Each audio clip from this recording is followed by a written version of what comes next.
an electric quarterback draft class with all the potential in the world. Today is the day I give my official rankings of the quarterbacks in said class. Before we get started, make sure you guys hit the like button and subscribe if you're into the content at all. Check out all my other videos. I do a lot of interesting stuff. We are in the middle of this draft season, trying to push out as much of it as I can. Probably not going to be doing mock drafts as often as I do later on. I'll do a lot more personal projects that will be interesting and well made, so tune in for that. Now, here is how this quarterback ranking for this draft class is going to work. I'm just going to go over each quarterback. They're separated into tiers. I'll get into that in just a second. Go over each one of them, give some of their strengths, weaknesses, what kind of play style they have. Just pretty simple and basic. Like I said a second ago, with the tiers and rankings, the quarterbacks are technically ranked individually 1 by 1 through 10.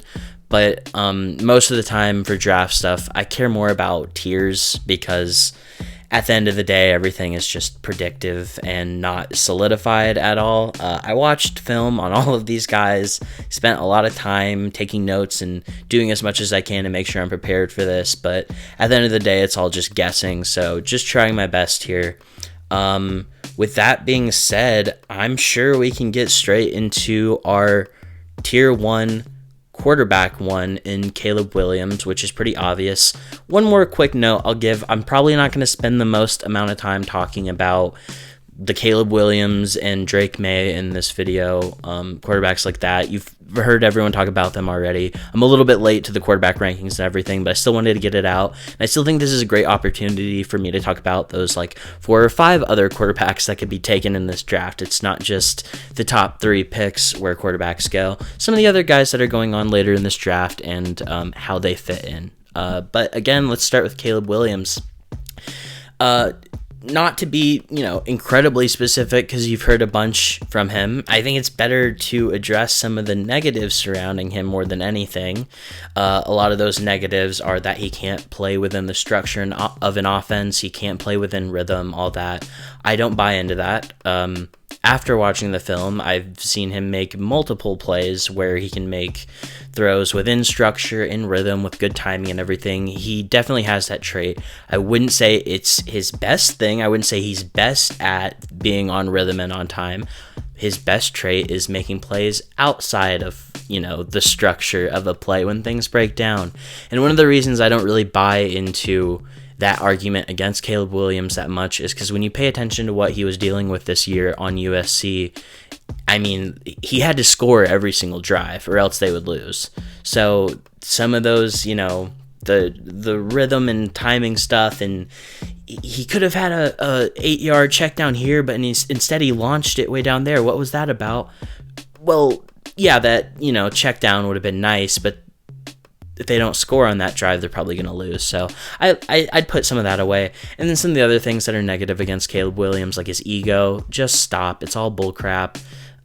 Most people, I'd say about 99.9% of the people that I've talked about his ego problem have never spoken to him once, don't even know him, probably haven't seen him speak even. They just heard someone say that he's demanding ownership of the Bears, which isn't true. That really set a negative path for him in this draft. But I love Caleb Williams. I think he's a great person as far as I know. I mean, all the stuff I've seen of him as a person has been positive. In terms of weaknesses, I would say that the rhythm stuff, it's fair to point out as a weakness for sure. And seeing, because there's some points I'm going to make for other quarterbacks later, and I don't want to be unfair and not pointing them out. A point like, I'll drop the ball on this a little bit. Jaden Daniels doesn't have much film of him making reads and throws over the middle or whatever, but he also wasn't asked to do that. Well, Caleb Williams was asked in its own way, to play outside of rhythm and everything to make up for the lackluster defense they had. Also, they didn't have like outstanding weapons or anything, especially compared to some of the other guys in this class like Jaden Daniels. Moving on to tier 2, quarterback 2, Drake May. So I do have Caleb Williams in his own tier as quarterback 1. Drake May is the start of the second tier. I like Drake May a lot, and I think it's kind of he's getting compared to Justin Herbert a lot, but I do see it in a lot of ways. I see that kind of similar play style a bit. I do see a lot of things from his college game where it's like, hey, maybe this is more of a coaching error than a Justin Herbert, Drake May error. So I definitely do see some of the similarities there, but I don't think they're the same in every regard at all. I'd say the biggest thing with Drake May for a negative would be his consistency. And this is something I'll bring up later too. A phrase I like saying, takes care of the ball until he doesn't. What do I mean by saying that for Drake May? Well, I'd say Drake May does a really good job of taking care of the football and not putting it into, dangerous situations, turning it over, running around with his arms in the air while the ball's up there, just waiting for it to get slapped out. I'd say he does a really good job of that most of the time. The problem is the 3 or 4 times a game or wherever where he kind of just forgets all that, and then there's a really inaccurate bad pass somewhere and it either gets picked off or almost gets picked off. So there's a difference between a quarterback that takes care of the football and one that doesn't. And then there's a difference between a quarterback that takes care of the football and then a quarterback that takes care of the football, but in a different way, if you know what I'm saying. You could be the kind of quarterback that, every few plays you're kind of making some risky decisions here and there. Maybe you're not a quarterback that takes care of the ball very well. Or you could be a quarterback that takes care of the ball every single play except for the 3 or 4. I hope I explained that pretty well and you understand, but I think that's kind of Drake May's whole thing. He is careful with the football. He does make good decisions. I'd say he, let's just get into some of the positives with him.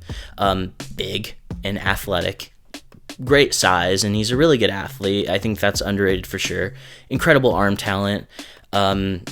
One thing I think that gets forgotten about him a lot is he is still young and he is still developing. So sometimes people look at other quarterbacks that go later and won't point that out. And I get that we are talking about the potential like number 2 or number 3 overall pick in this class, but don't forget Drake May is also developing. He is still young. So I look at that as a positive, as something like, hey, this guy can get better and he can get a lot better, which is a great thing. So it's kind of going to be scheme dependent what kind of person Drake May is, but I think he'll work out fine in the NFL. Some of the negatives I have with him, his post and pre-snap recognition is just kind of whatever. It's good, not great. Again, this is kind of the difference between talking about a quarterback that's projected to go number 2 versus going like 15th or whatever. We are talking about the number 2 pick, so although he doesn't have bad post and pre-snap recognition, I wouldn't say it's elite for a draft prospect at all.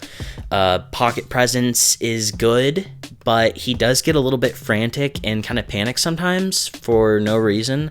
Sometimes there is a reason. Sometimes he does have a blitzer in his face, which he normally handles pretty well. This is going to sound like I'm kind of, arguing against myself here, but Drake May, here's how I would describe it. Let's take a play where there's a busted assignment block and there's a blitzer coming free through the A or B gap or something like that. So there's pressure in his face immediately. He does a great job in those situations. He's athletic and poised enough to get out of a situation like that, either throw the ball away or give it to a check down or something like that. He handles those situations well. Where I do see him getting kind of frantic and panicking a little bit is when plays drag on a little bit longer. If he sits in the pocket for like more than 2 seconds, he's seemingly very uncomfortable and can kind of make some rash decisions. So this is where I would say, like, in general, he has good pocket presence, but then there are a lot of situations where I'm watching him kind of freak out and then step somewhere he doesn't need to step, even though he had plenty of clean space around him, just kind of move and settle. I think pocket presence and pocket awareness is one of the most beautiful things about being a quarterback. It's one of my favorite things to analyze from quarterbacks when watching film and stuff. I love watching how they handle pocket pressure.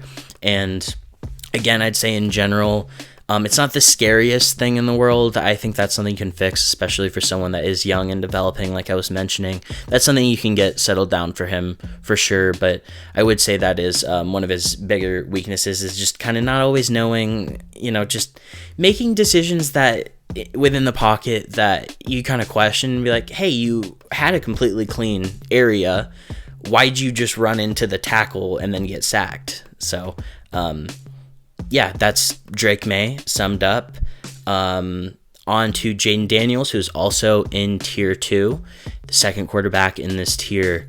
I think I have a different opinion on Jaden Daniels than a lot of other people do, and I've kind of flip-flopped a couple of things. I think Jaden Daniels, people have this idea about him that he's this, like really raw prospect with a lot of high upside, that really good athlete. I mean, that's obviously true, but really good athlete that is going to struggle a lot at first and then will, with the right development, blow up into this incredible top 3 quarterback.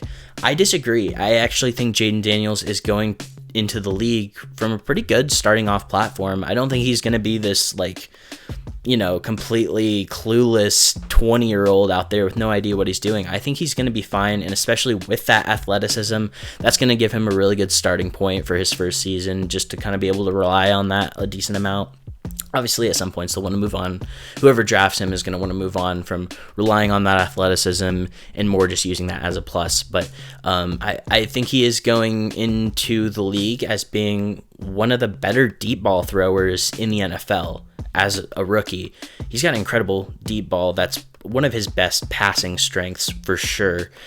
He does have really good pocket presence. Like I'd say great pocket presence for a draft prospect, and not to make too many comparisons to the obvious comparison of like Lamar Jackson or whatever, but his movement in the pocket does remind me a lot of that. He does try to sit in the pocket and read out and make throws and plays from that position, and then if it isn't there, he wants to take off and run. But that does remind me of Lamar Jackson a little bit, the way they both just kind of sit back, and then once that pressure gets there, they move out and try to make a play or whatever. And then obviously, like I was mentioning, he's a superb athlete. I do want to see him put some weight on, definitely. Can't get taller, but he's got pretty good height. I think he has the ability to grow out his frame a bit more, especially, again, I'll bring it back to that comparison. Lamar Jackson, a lot of people had concerns with him being able to put on weight and play strength and still be a good athlete. He's definitely been on the decline a little bit in terms of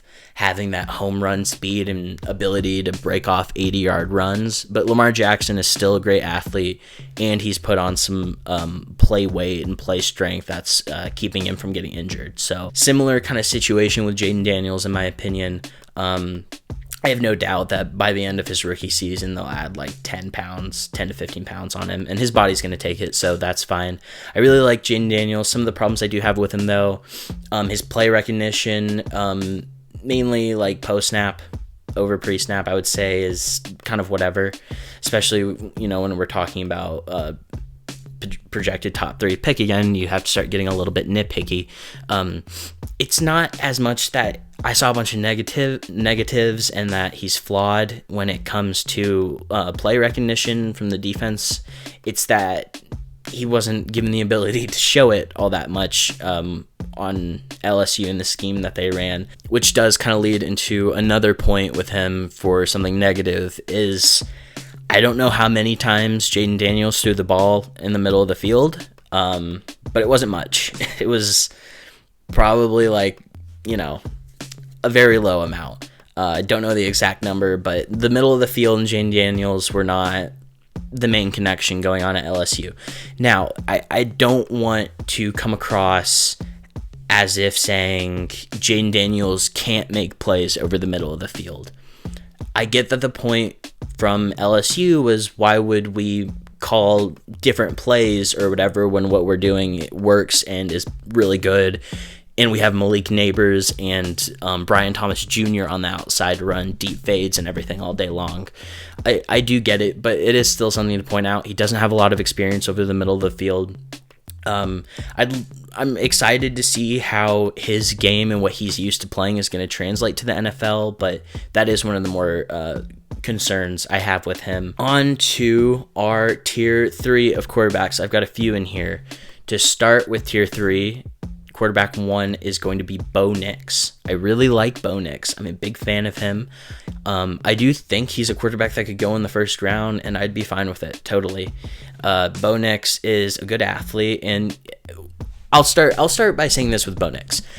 I don't know if there's a better path you can have in college football than to go from where he started out in Auburn, having, this is a highlighted discussion right now, even with Caleb Williams, but playing with adversity, right? So he's at Auburn his first couple years, and they play Auburn football, and he's running around the yard all day long, and not a lot is working out well for him. But he does show that he's able to be a playmaker and make plays outside of the pocket and run around, and that he's a good athlete. Then he transfers over to Oregon, where they ask him to do a completely different set of work. Now he's getting the ball, making a read, and throwing it, like lasering it as quickly as he can. And that's kind of some of his positives and negatives. But I do think it was awesome for Bo Nix that he got like both sides of the coin and was able to prove both sides of those coins, that he can make NFL reads and throws at Oregon, can run an offense very well, be a game manager, have really good rhythm, have really good timing. And then he also showed at Auburn, and even sometimes at Oregon for sure, but especially at Auburn, that he can make plays and he can extend and he can run around. He can make crazy stuff happen that seems like an accident, and sometimes it is, but yeah, he has both of those things in his game. I honestly don't have a lot of negatives to say about Bo Nix, except for kind of a similar thing as to what I was saying with Jaden Daniels is, he wasn't asked to do everything I would have liked him to see, and it makes it tough to analyze that perfectly well. So here's what I mean, and this is, Bo Nix, you guys probably heard all this stuff before, but it is true. He doesn't have a long list of like long developing plays where he has to go through multiple reads throughout the entire field or anything like that, or even just a whole half. A lot of his success and a lot of his plays were coming from get the ball, read the slant, read the safety, corner, whoever, and then make a strike on the field with good timing and good accuracy and placement. That was a lot of his plays. That's a really, really good thing. That's a really good positive thing to have in the NFL, especially when you're working with guys like, Kyle Shanahan or Sean McVay or whoever. That's what they want. It is a little bit of a negative, though. The times I did see him have to make plays deep down the field, I thought he did fine, and not just plays deep down the field, but have to say like, oh, that first read isn't open, what's going on over here now, let's move on. I think he handled it fine, but there's not a lot to go over there to be entirely sure that that's like a huge positive from Bo Nix. But again, I love the timing, I love the rhythm. I think he's got an underrated arm in this class for sure. Giving like a letter grade to it, I'd say it's like a B+. He's got a B+ arm or something. It's perfectly fine. It's suitable for the NFL. He does kind of remind me of Kirk Cousins a little bit. Just throwing it out there. And if the Vikings didn't want to trade up for JJ McCarthy and wanted to take him at 11 or probably 23 or whatever and then draft elsewhere, that would be pretty solid. I think that would be a really good fit. There's a lot of teams I really like a lot of players I really like the Vikings taking in this class. So maybe Bo Nix will be one of them, and they don't have to trade up to number 4 to take JJ McCarthy, who we're talking about now. JJ McCarthy, very, very hot topic in this quarterback draft class. When we're talking about quarterback value, it's really tough in the draft. Here are some things we know for a fact about JJ McCarthy. He's really young. He's green. He's not raw. He's not a raw player he's not like Anthony Richardson raw. He's just green, and he's really young. We know he's a good athlete. We know he has a good arm. I know he has pretty solid pocket movement. He has good rhythm and structure within a play, kind of like Bo Nix as well. And he does have really good situational awareness. 3rd and 7 or something like that, and a few minutes left in the game, we're down, got to get some points or whatever. He's not just going to take, check downs and dump downs or whatever. He's going to do what he can on that play to try to have a big percentage shot and convert that. So those are some of the things I really like about JJ McCarthy and that I know. The problem is what I don't know, what we don't know, and that's because we don't have a lot of film of him being pushed into a position where he is having to manhandle the game and take over. The Michigan team did a lot, and he did a lot to win that national championship too. I don't want to take that away from him at all. He was a big reason they won the Natty this year. It's tough watching the film and not thinking about the dangers of drafting him early. I would be really concerned if a team that does not have a quarterback were to take him and then expect him to start. I'd be really concerned. That's how I feel about JJ McCarthy. I do like him. There's a lot of people talking negative on him. If you do watch the film, it's not bad. It's not bad film at all. He's not a bad player. It's just, it would have been nice if we got another year.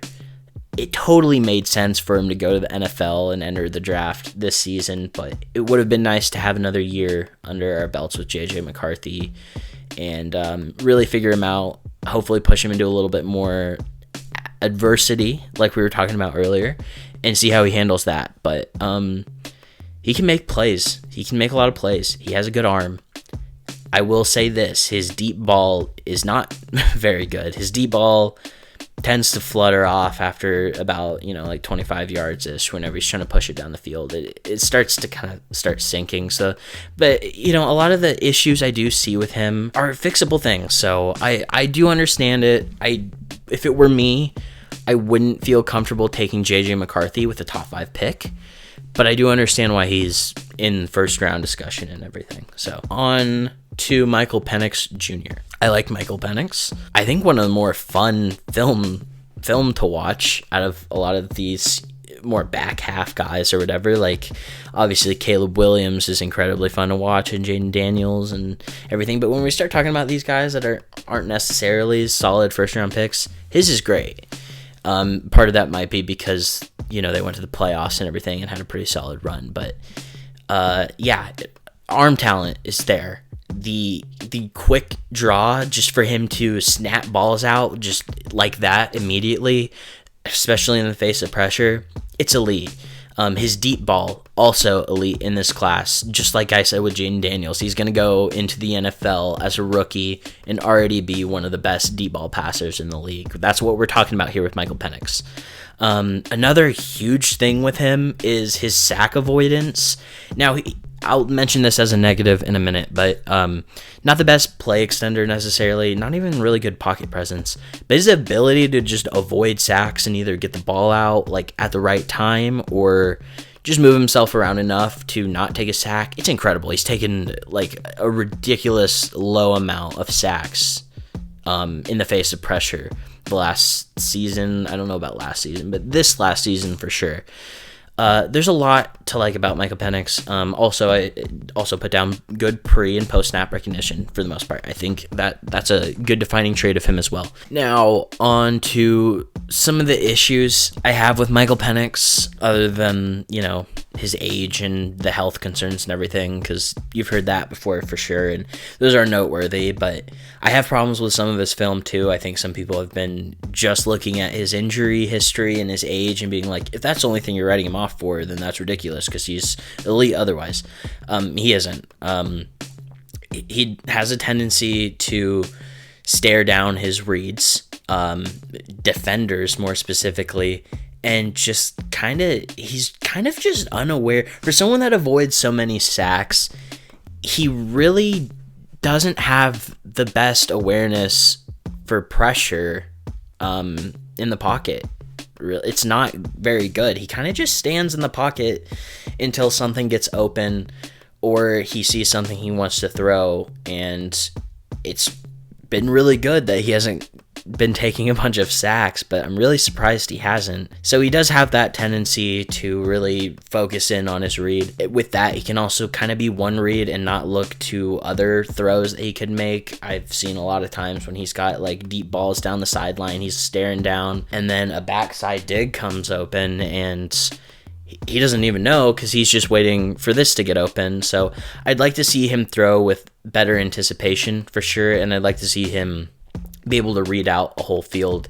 In college, things are so different from the NFL, especially when it comes to the field and spacing. In college, it's all about spacing and leveraging based off of, because the hashes are so different and everything. And that's a big deal with Michael Penix, is he was really working on one half of the field, not the other half the whole time. So being able to read out a whole play is going to be a big thing for him. And as I said, that pocket presence and being able to feel soft spots and where pressure is coming and Not to mention, one of probably his biggest flaw is play extension. He just doesn't have it. He proved at his pro day that he does have some pretty decent athleticism, and he is fast. I think he ran under 4.5 or something like that. He is fast, and his athleticism is fine, but that doesn't matter if you're not going to use it, right? So the play extension is just going to have to get better. It is. He's going to need to be able to read out the whole field a lot better. That's for sure. And then there are also those concerns with health and age. So I would really like to see Michael Penix go to a really good fit and a really good team for him that does already have a good offensive line and does have really good deep vertical threats that can work down the sideline. He can work over the middle a good bit, but he definitely likes his sideline shots for sure. And also I noticed this not during film, but while I was watching the playoff games a while back, kind of iffy on some of those like boundary tosses when you just have a wide screen over here. And again, I mentioned it in college, it's different. A screen from the hash mark to the other side is way further in college than the NFL, so it's a little more difficult, but I did see some kind of weird accuracy there. He's got really weird mechanics. I don't usually downgrade guys based off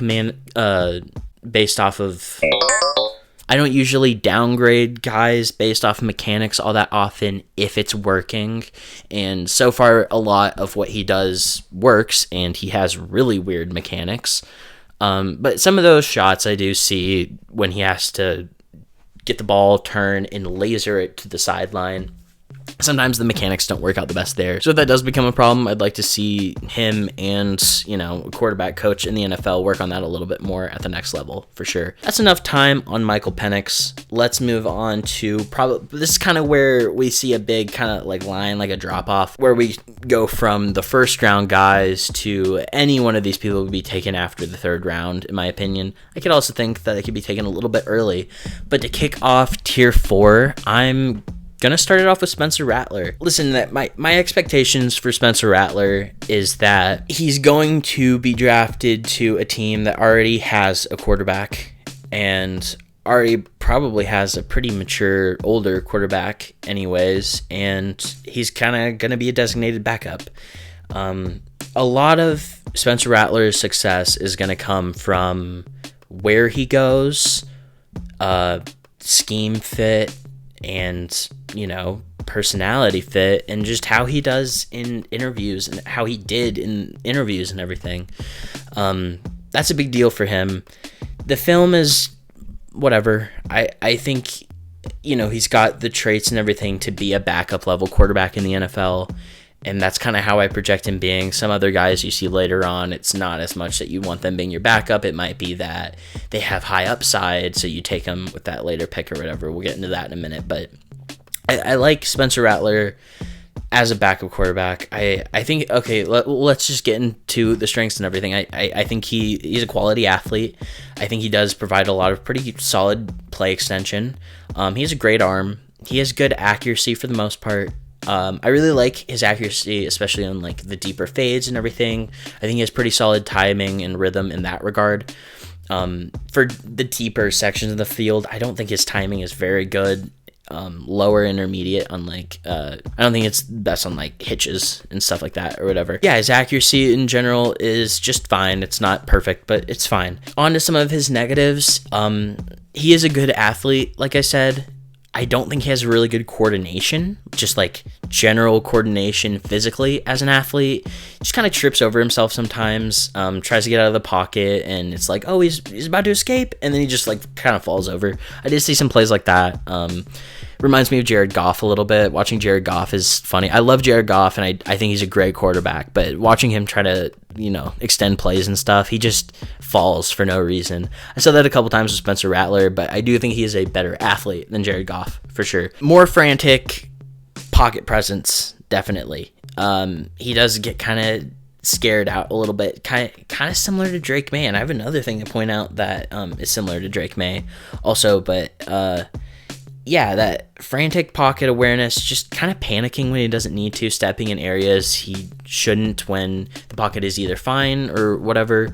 He gets kind of paranoid. And in that kind of similar regard, what I said with Drake May, as in takes care of the ball until they don't, I feel that same way about Spencer Rattler, where I'm seeing him make some pretty good reads that are keeping the ball safe, not fumbling, not taking sacks while his arm's up in the air and letting it loose, not making turnover-worthy plays, up until those 3 or 4 or 5, 6 times a game for Rattler compared to May, definitely. Up until those 5, 6 times a game when he does just throw a really bad ball or does just kind of turn it over or whatever.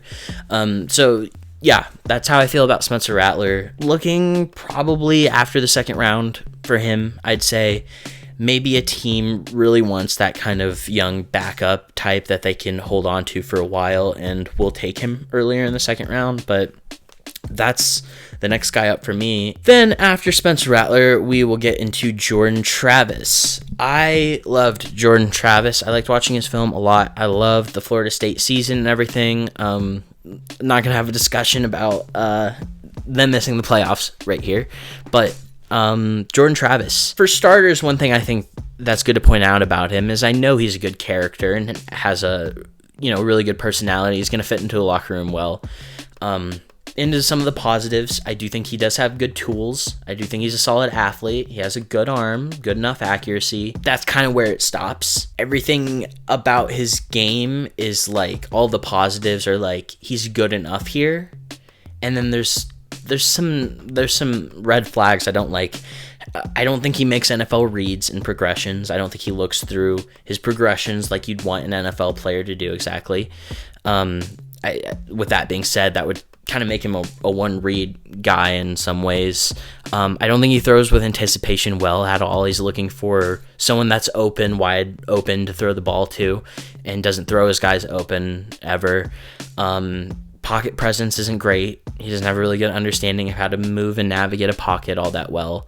And then there's the obvious concerns with like injury coming, just having the injury that he had. And I think he'll be healthy by the time this season starts in the NFL. I'm not entirely sure. But as far as I know, the injury's not the hugest deal in the world. But yeah, that's the thing with Jordan Travis, is this is another guy that's probably going to just end up being an NFL backup, and that's fine.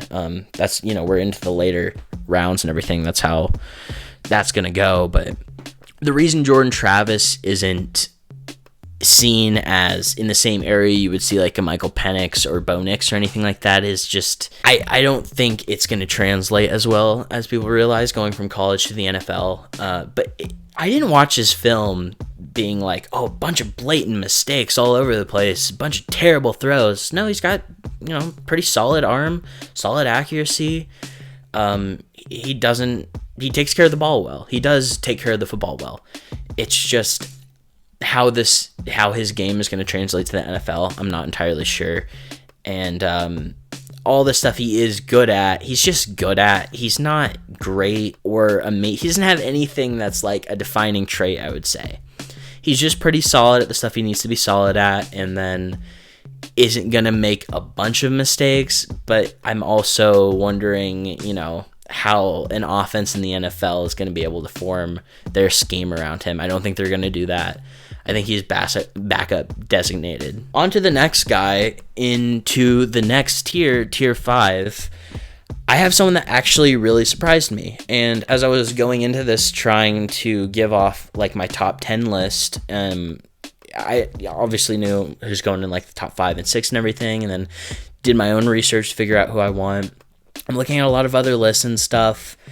There's a couple guys I left out, and I'll mention that after. But Austin Reed is in my tier 5, and quarterback out of Western Kentucky. I don't know if everyone knows exactly who he is. I liked him. I liked his film.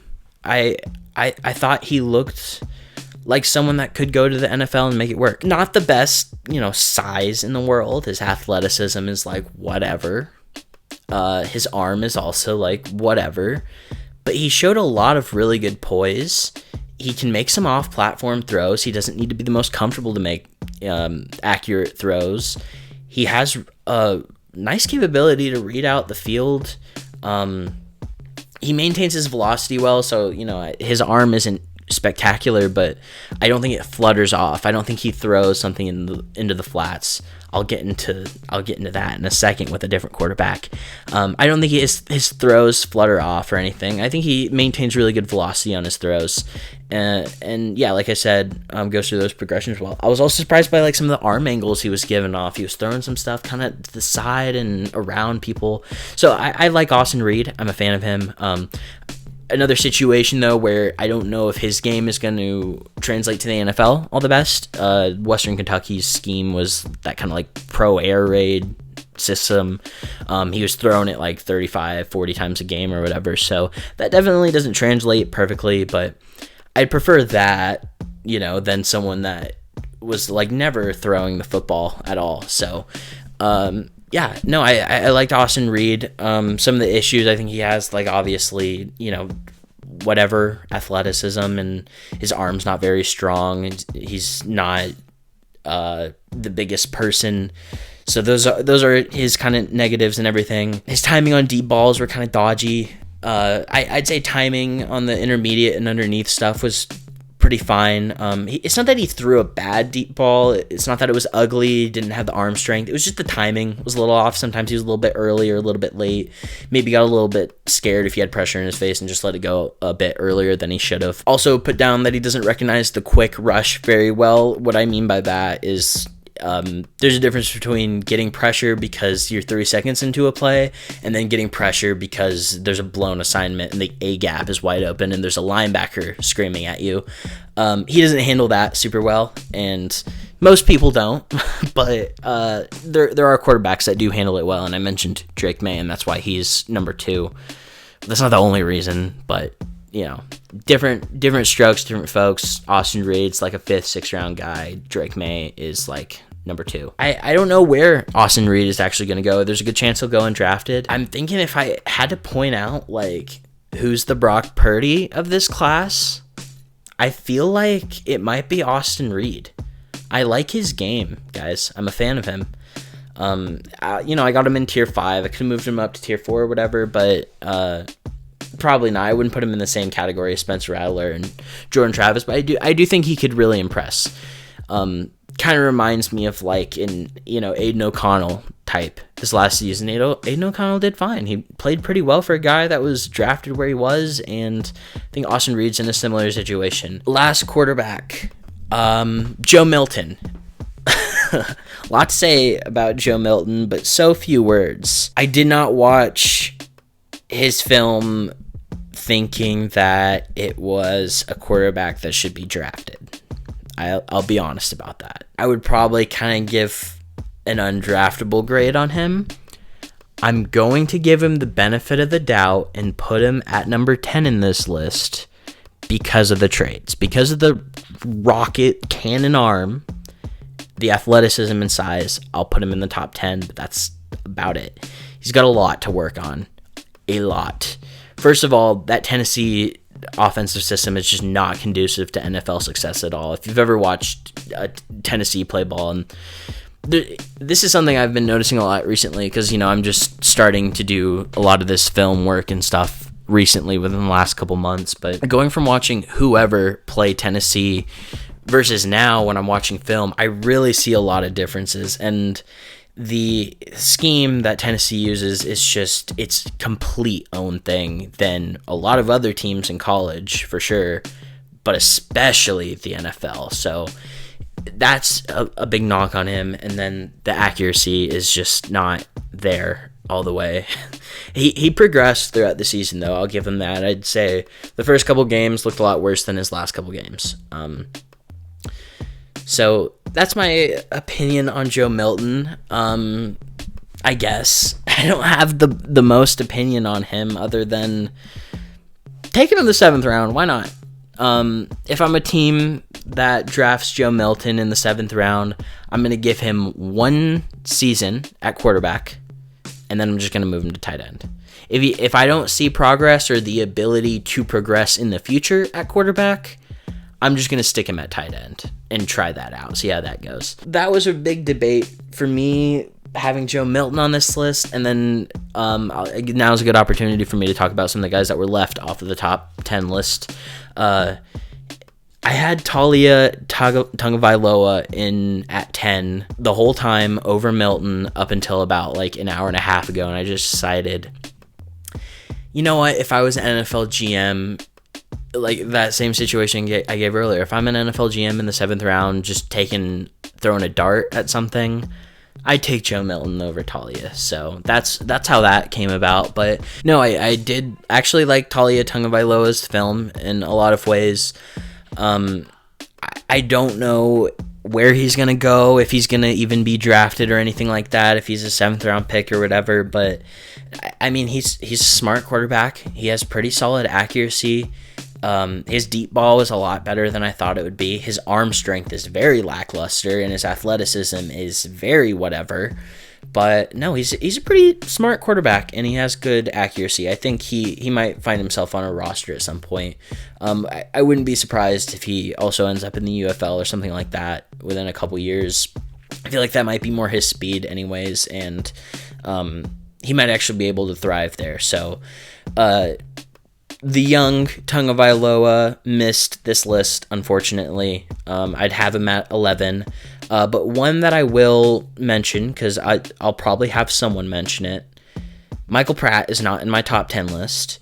I don't know exactly where I would stick him, because I know like Talia Tagovailoa is at 11, but I do not have a draftable grade on Michael Pratt. I didn't care for his film at all. I didn't. Again, I'll bring a little bit of a personal touch into this discussion a bit. You know, like before I was going over film and I was just watching games or whatever, I used to think a decent amount, like, what's the actual difference between some of the quarterbacks that go in the top 5 and some of the quarterbacks that go in like round 7 or whatever? Like, is there that much of a difference? And in some ways, no, but in most ways, yeah, there's a big difference. And I think watching Michael Pratt's film really showed that to me. I didn't like it at all, and let me explain why a little bit. I mentioned earlier with Austin Reed that although he doesn't have the strongest arm, he does a good job of maintaining its velocity, throwing a decent spiral, and it not just kind of fluttering out. Not Michael Pratt. He will just throw like he's shooting a free throw. He'll throw the football like it's a free throw in basketball down into the flats like that. It's not great at all, and it didn't get picked off the most. It didn't matter that much at his level in college, but he made so many throws that all I could think of while watching his film was like, dude, that's getting picked off every time in the NFL. And sometimes, you know, he plays at Tulane in a little bit lower level college. Sometimes it worked out. Sometimes it would get caught. Sometimes, you know, Malachi Corley's on that team. Sometimes he would catch some balls like those and then just take him to the house or whatever. So that looks great. But then we don't even have to take it to the NFL. He goes to Georgia with that crap. He's getting picked off 6 times a game. I didn't like it. Coming off as a real hater here. Watching Michael Pratt reminded me of like watching a high school football game when you're watching a quarterback for a high school team that's like, I don't think he really understands the position all that well. He doesn't really understand what it means to be a good quarterback, but that's a good athlete right there. And it's different when we're talking about high school football. And some of you maybe can't relate to that. Some of you might have grown up in the South where high school football is, you know, you're basically having professionals playing. But where I grew up in Montana, watching high school football, it's not that way. And watching Michael Pratt, I felt like I was watching a high school football player that doesn't understand the position and is just kind of clueless out there floating around. I just did watch this season. I feel like I'm missing something here, and I'm the one in the wrong, because what did he have, like 3 seasons starting or something, like 3 or 4 seasons starting? He's played a lot of games. He's had a lot of snaps, a lot of experience, and I'm not like a big hater on players from a different school. I was just calling out Austin Reed and saying that he could be a really underrated player in this class. But yeah, just did not like much of it. And then also with Michael Pratt, his positives were just average to me. Like, his athleticism was just average. His size and everything was just average. His arm strength, when he didn't just throw ugly ducks to the flats, was fine. And then in terms of reading the field out and reading plays out and everything, as much there as there is with anyone at his level. Just nothing going on there. It's the same. It was just like watching a high school football game, in my opinion. I watched a couple games from him.